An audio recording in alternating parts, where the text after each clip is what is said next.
everybody, welcome back to the Everything Auburn Podcast. I'm Dalton, and that's my co-host Carter.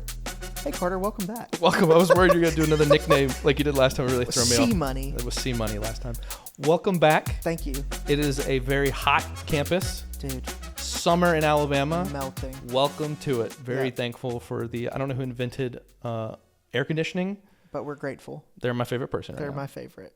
But welcome back. We got another great guest here. Another do. member of the Auburn family here in the WEGL studio. Yeah. For another wonderful podcast. Yes. Today we have Asim Ali. Everybody give it up for Asim. Yay. There's great rejoicing. Welcome.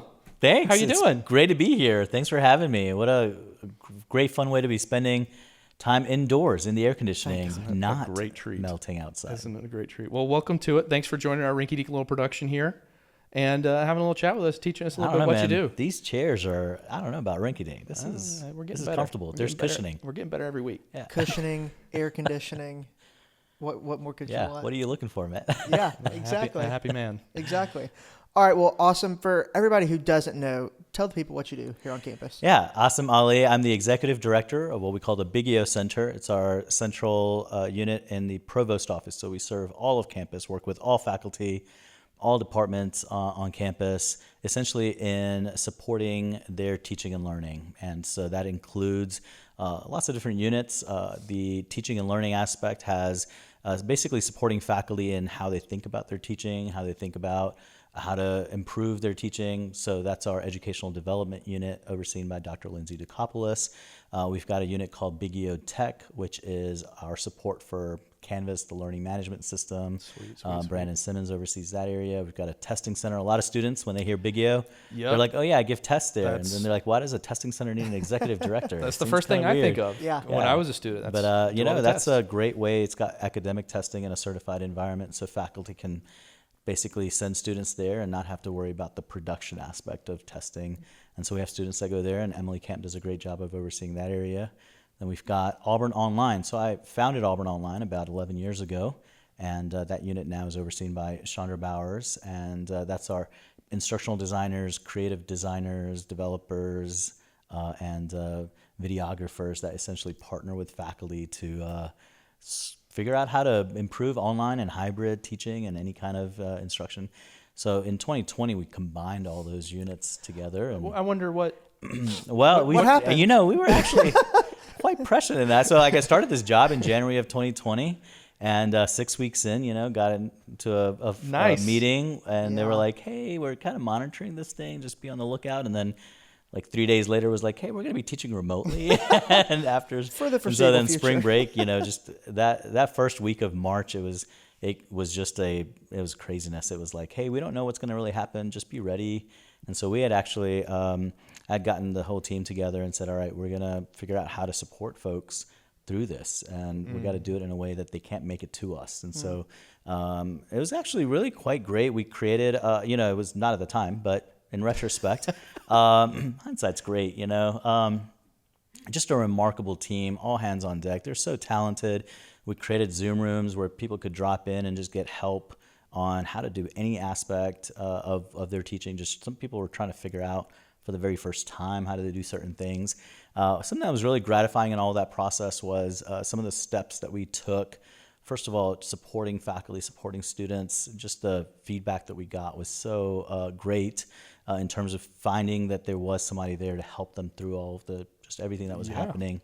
And then there were some other institutions that reached out to us and said, hey, we're using the ideas that you have been sharing about what you're doing at Auburn, and we're doing those here. And so, our folks around the SEC that we used to get together with, really appreciate that. But anyway, we grew out of that, and that helped. And, and if you're wondering what happens after the pandemic, then right along came AI.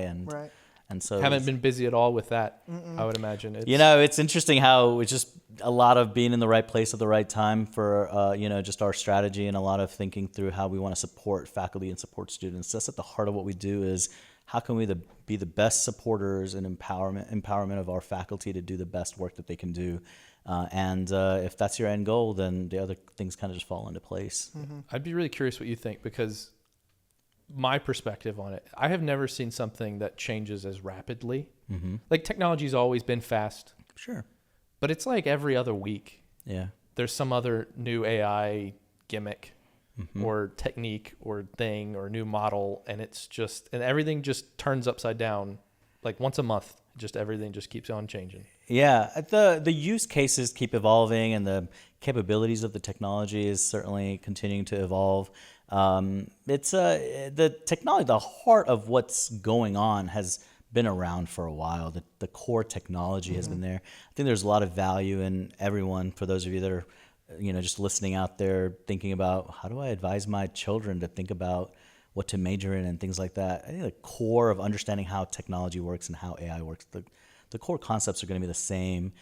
It's just what's changing is how do we use it? Right. What are the new capabilities of it? And that does feel like, because there's so much investment in what's going on, and that's really what's driving a lot of the news around just in your face all the time kind of an aspect of it. But I think the core things of what is it that we have to do, serve our faculty, serve our students, make sure that they're having the best experience possible and the best teaching and learning outcomes possible. AI is just another tool that's going to help us, with a means to an end kind of an aspect. So we can't ignore it. It's going to be there. So let's be dang good at it. Right. And that's really the approach that we're taking. Before we get too far into the deep, dark hole that I could talk about all day long, which is AI, my thing that I really love to talk to people about is how they got to where they're at. Yeah. And as a one-time alum, two-time alum, you are the first hat trick, three-time alum. Yeah. I'm really curious what your Auburn story is. Yeah. I'm happy to share, man. I love Please. Auburn. It's one of my favorite stories to share. I moved to Alabama when I was 9 years old. My dad was on faculty, got hired at Tuskegee University to help start up the aerospace engineering program there. And early 90s, moved to Alabama from New Jersey. I remember telling my cousins, we're moving to a place called Alabama. And they were like, where is that? I think it's in the U.S. And so, so moved to Alabama when I was real young. Graduated from Auburn High School. Grew up in Auburn. Shout out to my friends. It was a great experience going through the Auburn City school system. And actually, I wasn't going to go to Auburn University at first. I ended up applying to a couple other places. And I remember like about 2 or 3 weeks before high school graduation, I was like, who am I kidding? Like, this is where I want to go to college, And so I walked into Mary Martin. That's where admissions used to be. Met with Mr. Burgess. His wife was the English teacher at Auburn High. And made an appointment, walked in with Mr. Burgess. And I said, I want to apply to go to Auburn. And he kind of looked at me. He gave me one of those, he goes, if I had $1 for every Auburn High student that doesn't even apply here, and then all of a sudden wants to go here, it's a hard college to get into. We don't just let anybody who walks off the street get in. And I was like, yes, sir. And he goes, what did you get on the ACT anyway? And I told him, and he goes, fill out this form and pay $25. You'll be welcome. Right. Yeah. So I started off as a pre-med major, and Auburn had just started their software engineering program around that time. It was, I think, a couple years old. So I ended up changing majors into software engineering and just didn't look back. Wow. It was a really great experience. Graduated with my undergraduate degree in software engineering and took a job at Auburn. It was like the best option at that time of the kind of work that I wanted to do. I worked in the College of Education as the IT guy and did that for about 10 years. During that process, I finished my master's degree in the business school, information systems management. That's where I teach a class every semester there as well. It's just an awesome time. Hopefully get a chance to talk about that with you guys. And then, I did a presidential fellowship with President Gouge early around 2011. And really during that process, working with the folks that worked on the president's cabinet, a little bit interacting with the leaders of this campus at that time, I said, this is really compelling work. I think the mission sells itself, but also just the environment and how we do it and where we do it. I felt like I really had something to contribute there, and I wanted to figure out how that would go. And so I wanted to get a PhD because that's the currency of having leadership roles. And my first visit was to computer science, and I was like, hey, I think I'm interested in getting a PhD. And they're like, yeah, sure.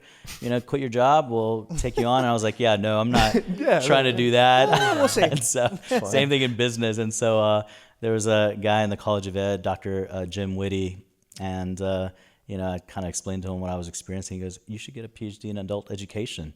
And I said, what does that mean? And he kind of explained, this idea of how you think about how adults learn, and it's relevant for a higher ed context for sure. So I was Dr. Jim Whitty's 100th PhD graduate. Oh, wow. Did you get completed. like a koozie with it too, So, as the 100th customer? He gave me he's a blacksmith as well.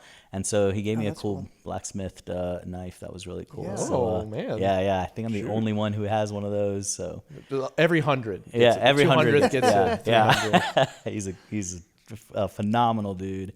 Excellent, he was so supportive. So I have 3 degrees in 3 different academic areas, which is, also like career suicide if you're trying to stay in academia because you're no man's land. But you've kind of managed to combine all 3 though, haven't you? Yeah, it really worked out. It's being in the Biggio Center and then, working certainly to found Auburn Online, which was just a privilege of a lifetime, trying to think through what the culture of a work organization should be that doesn't exist before. How do we want people to be collaborative and creative together? What does that look like?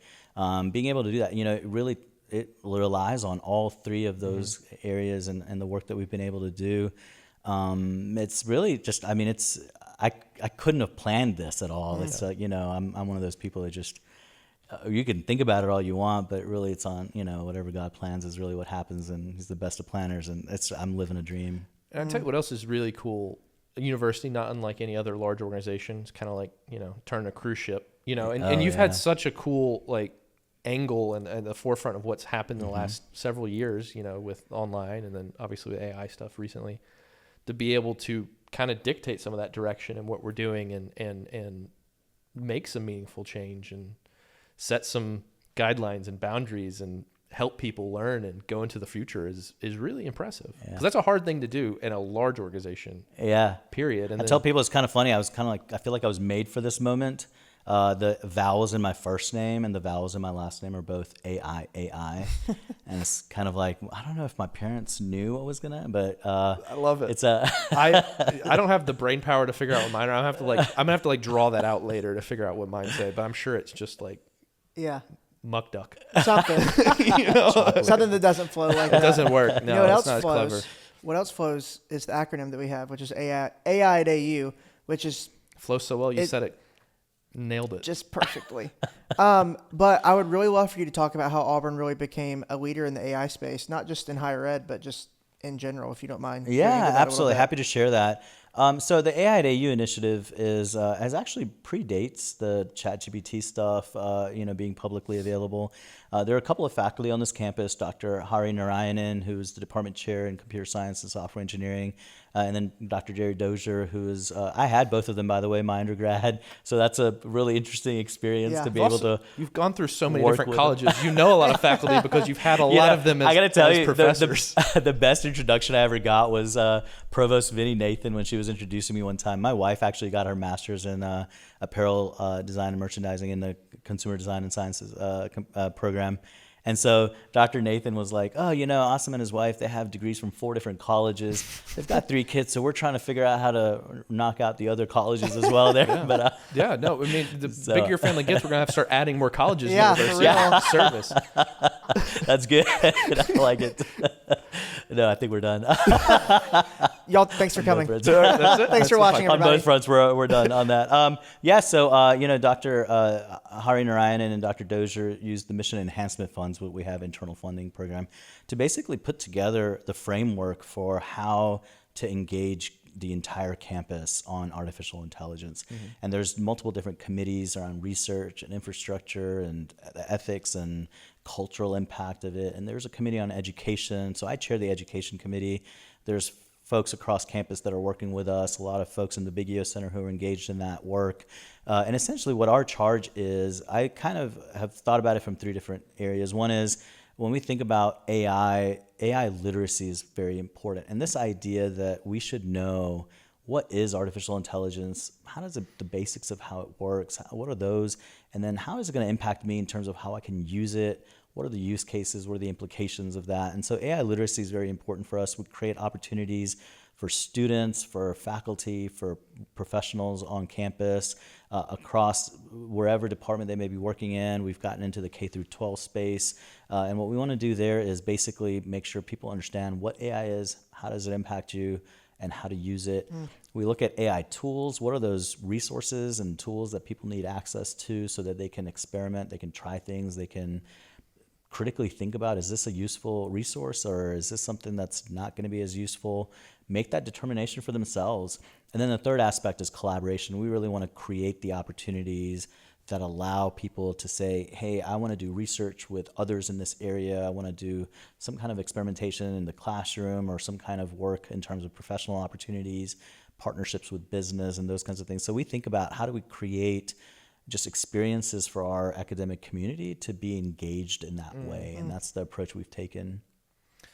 It's a lot, though. I can only imagine that is a rather busy job. It is a busy job for, it would be difficult if someone wasn't inspired to do it. For me, like this is, it's a blessing to be in this time and in this place and at this moment, being able to have the opportunity to really be at this institution that I love, working with people who are incredible to work with, who are very talented and interested in the work that they're doing. And my job is literally to provide them with the resources and create some pathways for them to be able to do their excellent work. And that's really what we've been able to try. And sometimes we try some things and say, okay, that's not really going to work broadly. Let's try something different. And sometimes we try things and say, this is really it's got potential. And so then we try to figure out how to incorporate that into the programming that we're providing for folks. So let's get into it, right? Yeah. What are you using AI for? I mean, that's one of my favorite things. I mean, it's a lot. I mean, we only got got so much time, right? What are your kind of favorite? So what I tell people to do is think about the work that you do into kind of 3 buckets, right? There's a bucket that's like your kind of tedious, repetitive tasks. These are the kinds of things that AI is really good at. And so we call that AI automation bucket. Let's let AI do that, right? Do you need to come up with an outline for an article you just read that's going to help you better understand some work that you're working on? Now, if it's for an assignment in class, let's make sure we're doing that in the ethical way and the fact not writing papers with it. Right. Exactly. But if you and I are meeting and, say we're in a research group together and we got to understand this new research paper that just got published. Okay, let's run that through a couple of AI tools that let us interact with this and dive in deeper and identify some related research with this topic. The thing that we could do, but AI can do it better and faster. So let's use it for that. That frees up our time to do things in the second bucket, which are what we would call AI augmentation tasks, right? These are things that AI can do, but humans do it better if we work with AI to do it. So things that I could do, but AI can help me do it better.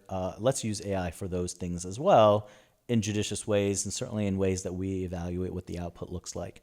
And what that really does, though, is it opens up time and opportunity for us to focus on what's in that third bucket.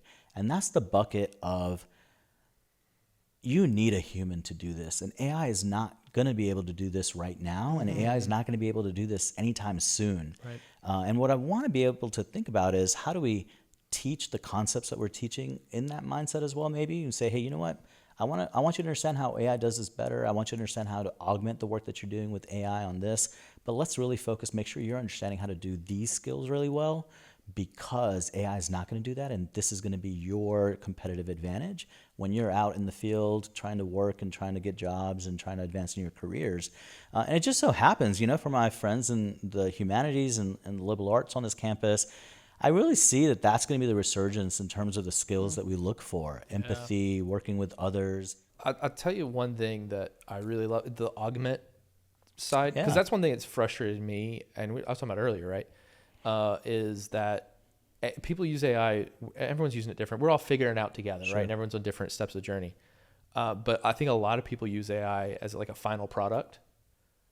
Personally, right. I don't really like that, right? Because it's not. I like the augment thing. Like AI can do steps 2 through 7 for me really well. And they can do that in, a couple minutes. I still got to do steps 1, 8, 9, and 10 though. And it just speeds that process up and kind of that ingesting, but it's not a final product. Yeah. And it helps me maybe think a little bit outside the box and connect to a couple of things I didn't think about or bring it a little bit more, but it just helps me do some of the more meaningful stuff faster, but it's not the final product. There's still me there. You talk about, for you, I like how you talk about you're not just a videographer, you're a storyteller. Oh, dude. And oh, man. Yeah. You just opened the can of worms. I know. How long But you see, got? That's about to be a 2-hour-long podcast. But how well you're able to take the pieces and put them together to weave that story. I mean, there's not an AI that does that right now. There are a lot of repetitive tasks, like sure, writing a press release or something like that, but that's not what PR is all about. Right. There's a lot more, and it's a lot of relationships. There's a lot of what people are. Auburn, with our creed, when we talk about the human touch and just the importance of what we talk about the Auburn family, like that, institutionally, we're so uniquely positioned to really make sense of this, what AI is, and not that it should take over society, but how do we make sense of it in a way that, judiciously and understanding how to use it and critically think about what the output is. And I don't want a chatbot replacing people. That's not Auburn. Yeah.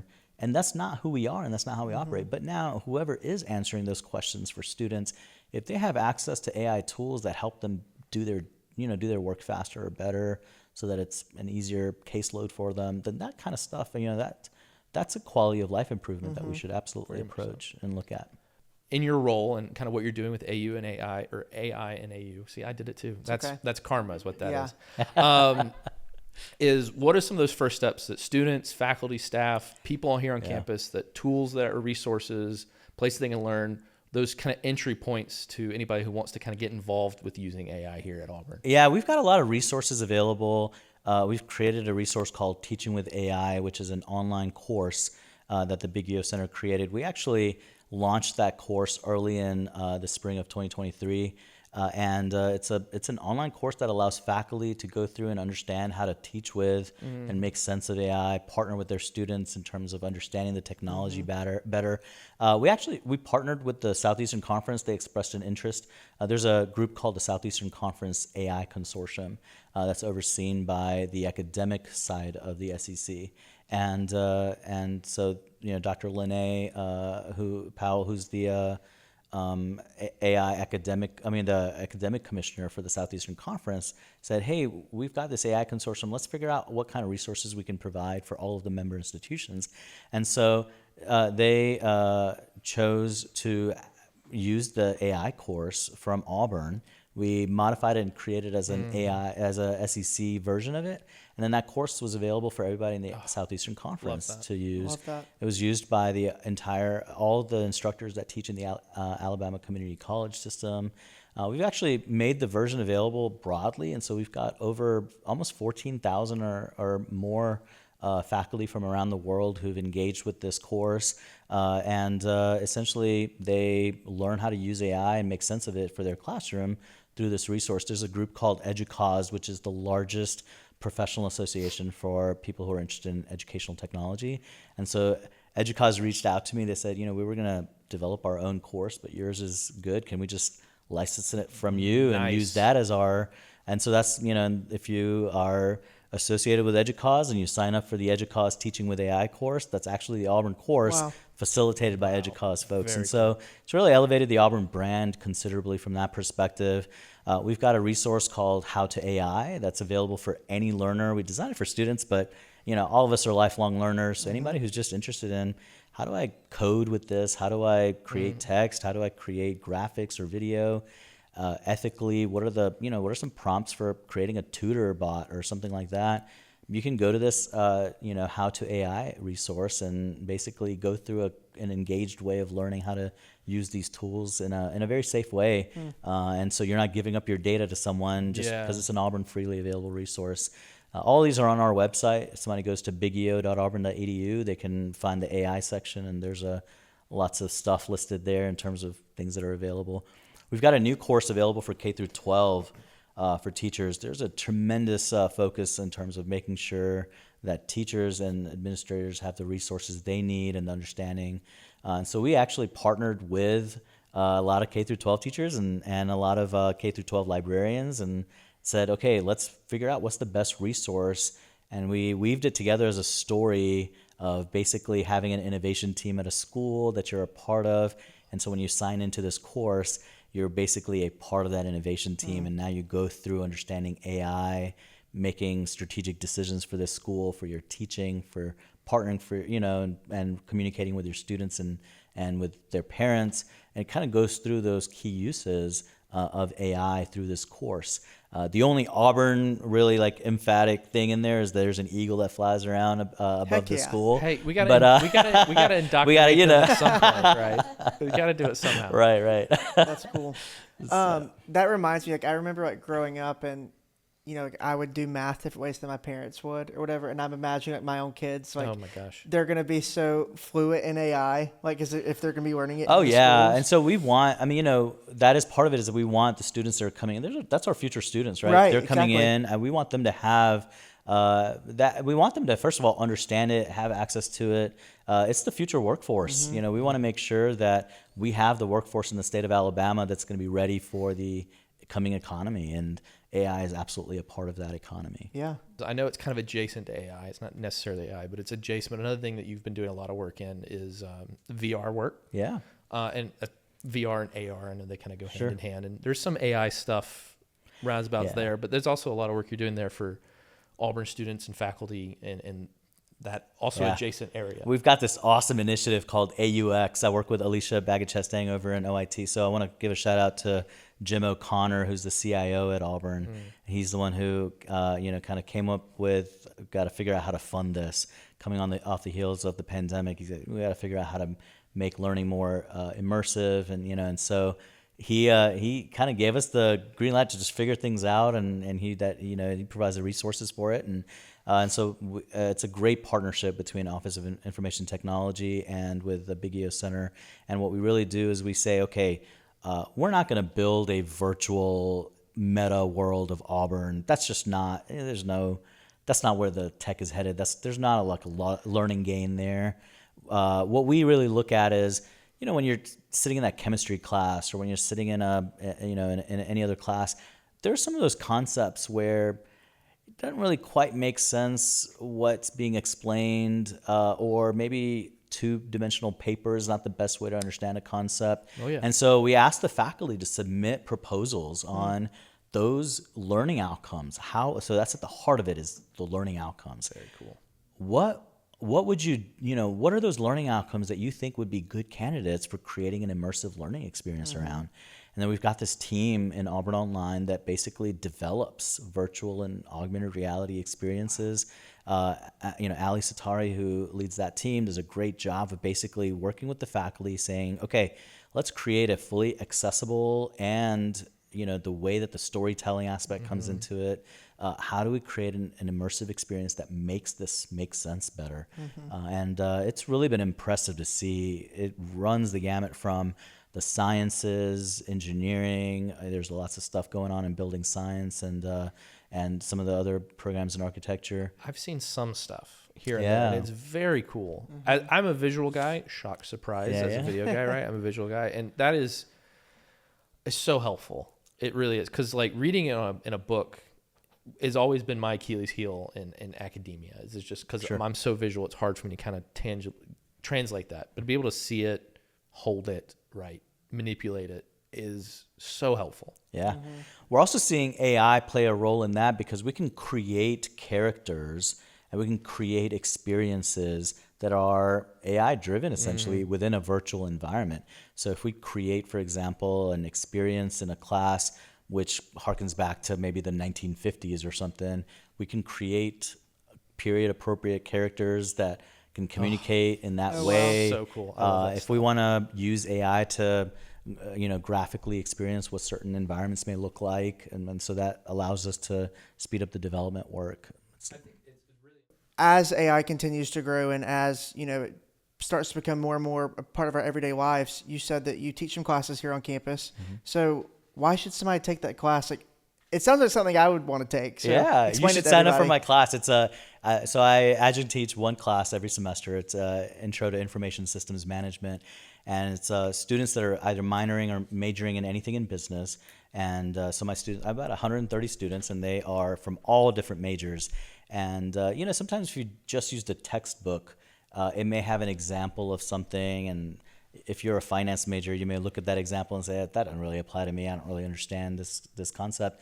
So I can use AI to create content with my students where I say, okay, let's use this concept and actually create a case study that's relevant for you in finance and create another case study that's relevant for you in marketing.